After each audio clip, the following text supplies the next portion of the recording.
Telling Our Stories to the World is a series from Queensland Writers' Centre. We acknowledge the traditional owners of the land on which this podcast was made. Heads up, there's a bit of language in this episode. So if you have little big ears listening in, pop on your headphones. Welcome to Queens of the Land, the podcast about women carving out their best life on the land. I'm Helen Roche. And I'm Jane Holmgren. Jane, how are you with tongue twisters? Fantastic. Red leather, yellow leather, red leather, yellow leather, red leather. You actually nailed that, didn't I?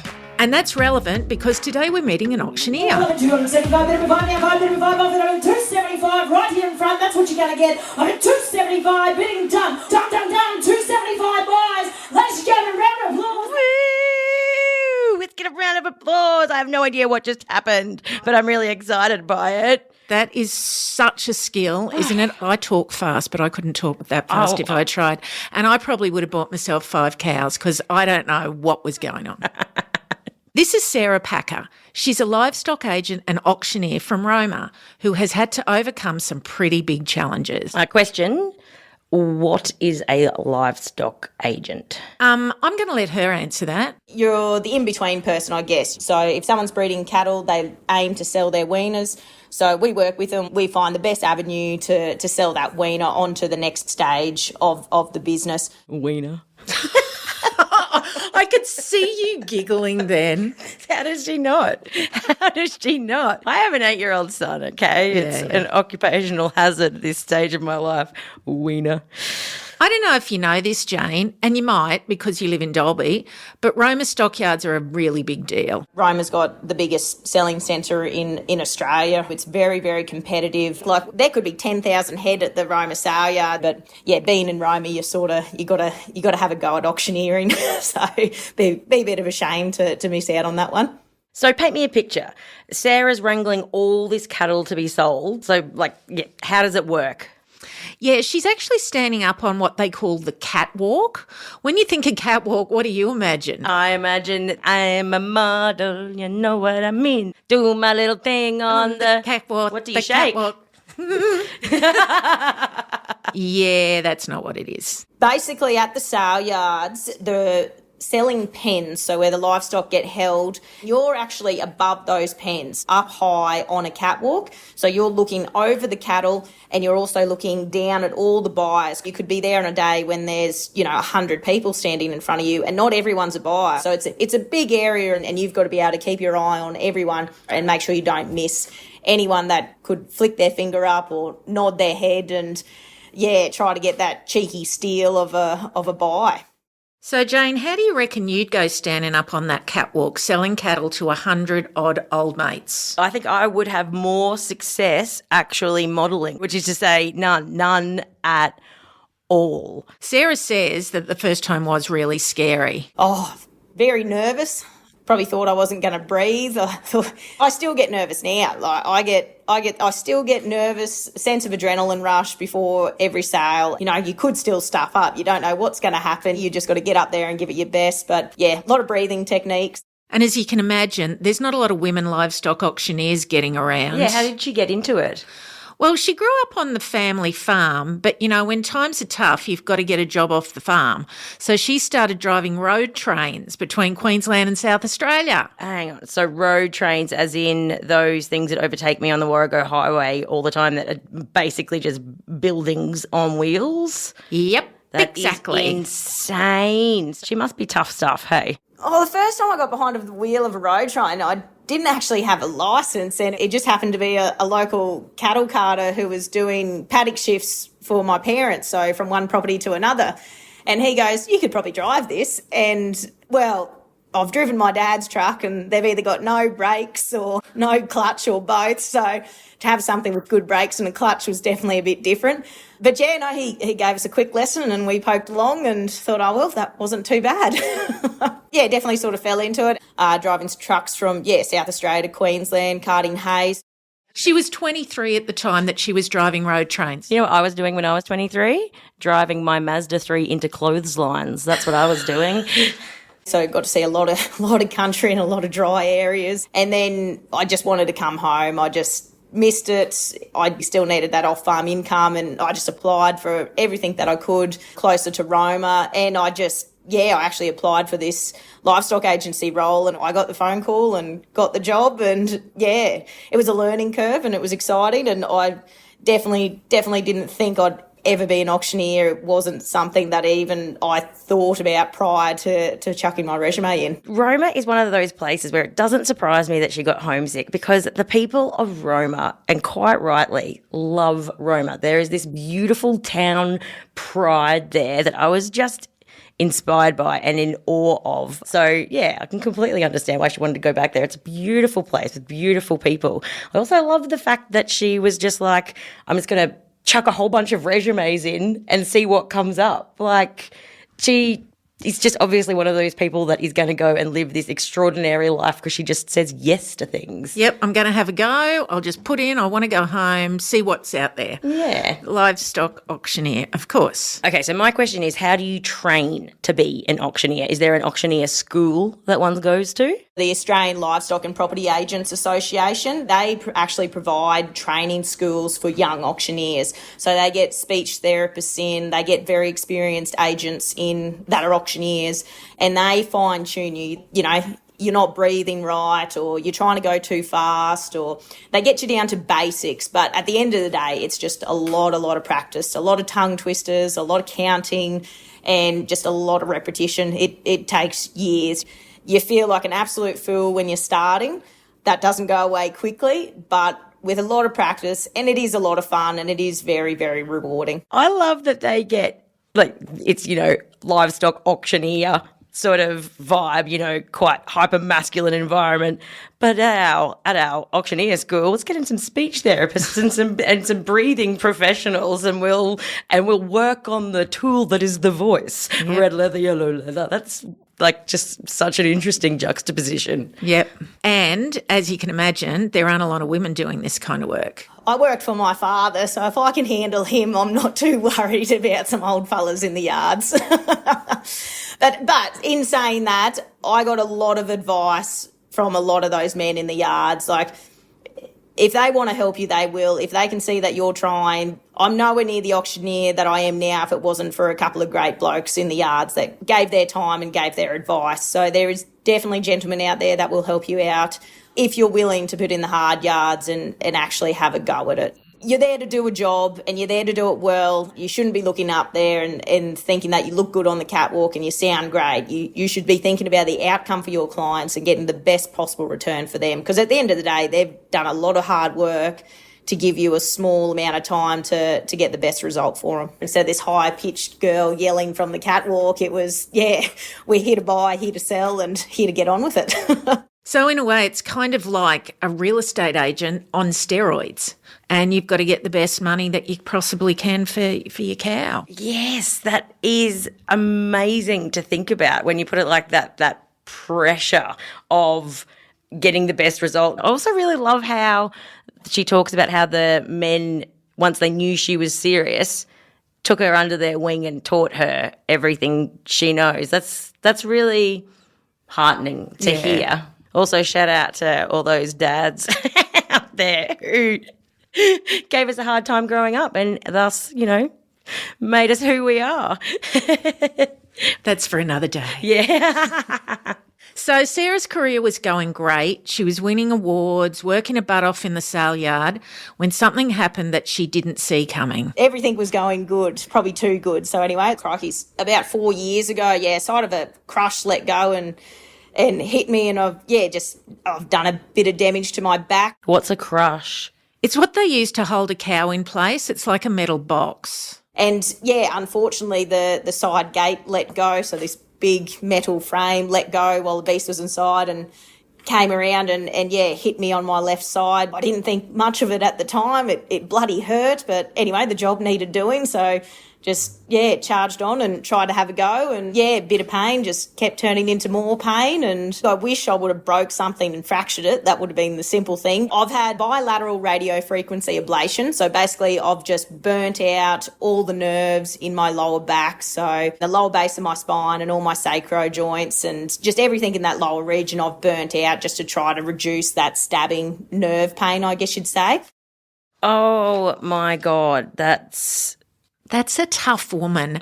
She just kept going on with it, and to the point where now she's had to have her nerves ablated so she doesn't get the pain. That's really, really heartbreaking. Yeah, and it's meant that Sarah can't be up from dusk till dawn selling cattle standing on the catwalk because she was doing that plus managing the family farm, so she was working her guts out.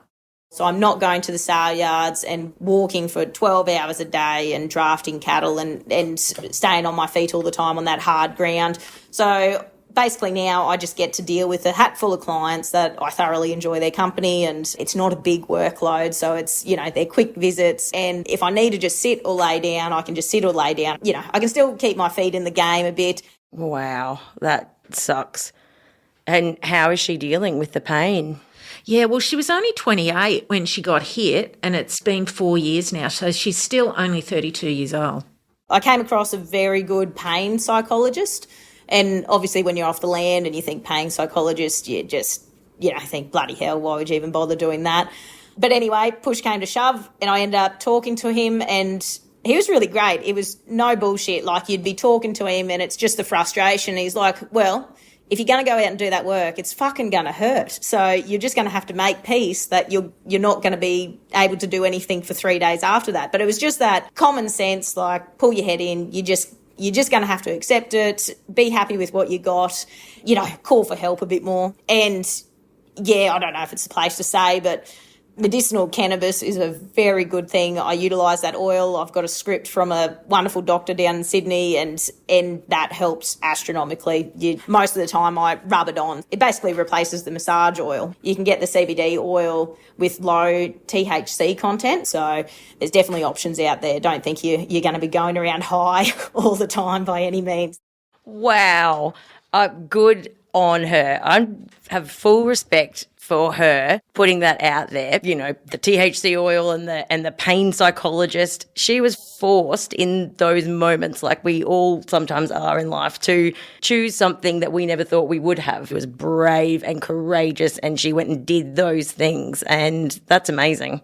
And can you imagine, I'm also thinking too, the pain psychologist, I think that's such a fabulous country reaction, because I can't imagine in the Wickham Street end of town here in Brisbane that if I went to a pain psychologist and he said, well, bad luck, suck it up, you chose that. I just think it's such a different reaction to what we'd be used to, but that's what she wanted. Like, she's no bullshit, just tell it like it is, and we're getting on with it. Yeah. My mother-in-law sorry for outing you on international television. But my mother-in-law, who's 91, takes cannabis oil for her arthritis, and it has changed her life from a pain management point of view. Really? And the same, there's no THC in it, so she's not high, 91-year-old lady going around on a little wheelie walker high. I can't think of anything else I'd rather do with my last decade, to be honest.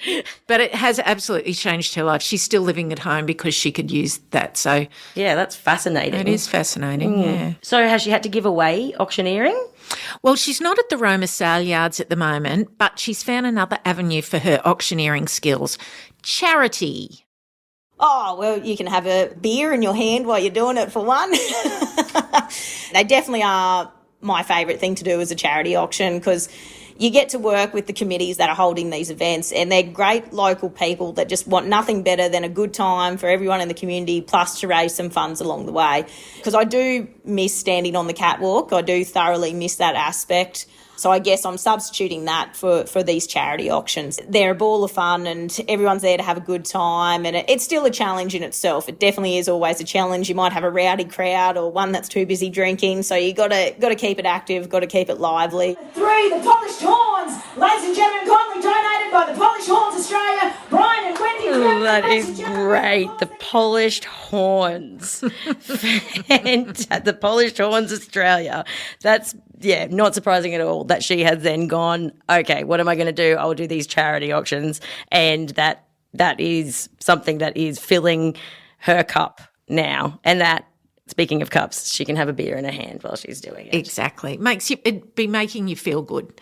You're raising money for other people. So, yeah, good on her. Good on her. And she's actually raising quite a lot of money. I couldn't tell you an exact figure, but it'd be, hundreds of thousands of dollars. You could raise anywhere from 15 grand to 100 grand. It's good to know that you can do something you enjoy and help in such a big way. It's pretty amazing that she's taken this injury and channeled it into something positive. I've been very fortunate in my life to come from a great family, and Nana and Pop have always led the charge, and they're always giving back to others. I guess I just see them and see the life they've built, and I'd like to do that too. Like, I cannot count on my hand how many times I've been given help by others. So it's good to just keep it an ongoing circle. Just recently, a few of us got together and we started the Community Care Fund. So it's based in Surat, and it's just basic. It's very simple. It's just about raising money for those that have had something life-changing happen to them, something completely out of the woodworks that you just wouldn't even anticipate. Because we actually had a close mate go through something pretty terrible, and, you know, there was nothing you can do to help, but, you know, hopefully by giving them a few dollars, they didn't have to stress about bills. They could just focus on family time or recovering. And, you know, for a very small town of Surat, we held a family fun day, and everyone came out and everyone helped. And, oh, geez, I think we raised $29,000, and that's a pretty big effort for little old Surat. And little old Surat's just also had those terrible floods. So, you know, they'll be wanting to raise more money for people that have been affected by that too. Absolutely. That is that is incredible to hear. Surat, like, that's a street. Pretty much. Welcome to Surat. Yeah, it's a street, and you've got the surrounding areas. But again, like Roma, proud, so proud, and like amazing community. And I just love that all of them come together, and that idea of actually starting up that charity that they have for when something really terrible happens to people. Because I know in my life, whenever a mate goes through something, and there's always the group chats that are like, how can we help? How can we help sort of thing. And it's one of those things that you can kind of overthink yourself into doing nothing sometimes.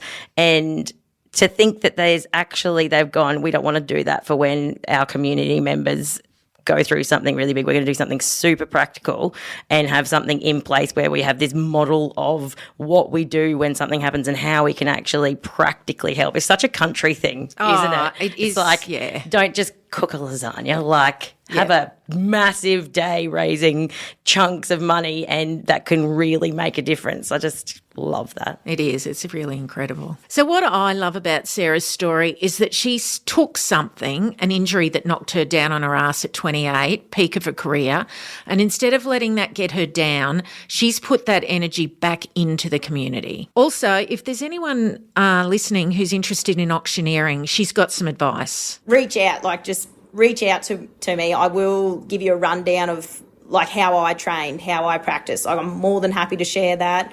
So don't be afraid. I've asked you to reach out. You can definitely reach out. I'm not going to get annoyed by any means. Hassle me as much as you want. Probably hassle me a few times. Got very bad service out here at times. So, but just, you know, you may need to have a little bit of thick skin. And at the end of the day, if you stuff up, it doesn't matter. Like, most people aren't going to remember what you did a year ago. You might, but they won't. Like, just have a lot of fun while you're doing it. Enjoy yourself and have a sleep and go again tomorrow. Just keep having a crack. Great life advice in general. I reckon so too. Have a sleep and go again tomorrow. And for someone who's only 32 years of age, that's the thing that I find extraordinary. At 23, she's driving trucks. At 28, she's an auctioneer and something terrible happened. And at 32, she's pivoted and she's now doing charity stuff. So there is still a lot of life in this woman. Next week on Queens of the Land, we're finding romance in unexpected places. I get a bit teary when I talk about it because it was just so special. You're listening to Queens of the Land, a season of the Telling Our Stories to the World podcast, brought to you by the Queensland Writers Centre and supported by the Queensland Government through Arts Queensland, produced by F&K Media. Stick around to hear what we've got planned for next season of Telling Our Stories to the World. Hi, Laurie J. Welcome to the podcast. Thanks, Helen. Thanks for having me. You're the CEO for the Queensland Writers Centre. Can you tell us what's in the works for next season of Telling Our Stories to the World? Well, it's fingers crossed at the moment. We're desperately looking for that kind of funding for it, but we're very excited by this one. It's Mornington Island. We're looking up in the Torres Strait Island. We're looking at Indigenous and First Nations writers, capturing their stories, how they want to capture them. Really excited, but this is a long way away. So we've got to get our bums up there, get our writers up there, put the tools up in place for those people to be able to capture their stories and then to disseminate them and share it with people. Wow, that sounds so exciting. And hot. Exciting and hot. I'm very excited to be part of that. Now, what's the idea behind Telling Our Stories to the World, and how long have you been doing it for? So this cycle is number 3. Mornington will be number 4. We started off with Telling Our Stories to the World as social prescription with Department of Health in Queensland. So we went out into Longreach, Winton, Blackall and McCaldon, and we were looking for people who were struggling with mental health and using the small act of writing to be able to get them talking about their stories. We quickly understood that there's going to be people who can write a postcard for us or tell us a story. And then we found a couple of people who are writers, and that was very exciting. We've got a couple of people now who are published authors from that first wave, and that's from finding them, giving them the tools, like I said, and then they're just off and running with their own stories. So with the postcards, I did this first session myself, and we took a book about the lost crayons, and when the crayons got lost, they sent a postcard back home. So I had all the little kids, and in these towns, you've got children from like 4 years old up to 14, 15 in the same classroom. So you need something that everyone's going to be able to do. So we had them just write 1 or 2 sentences about, I love living in Longreach because, and this is what I do with my family.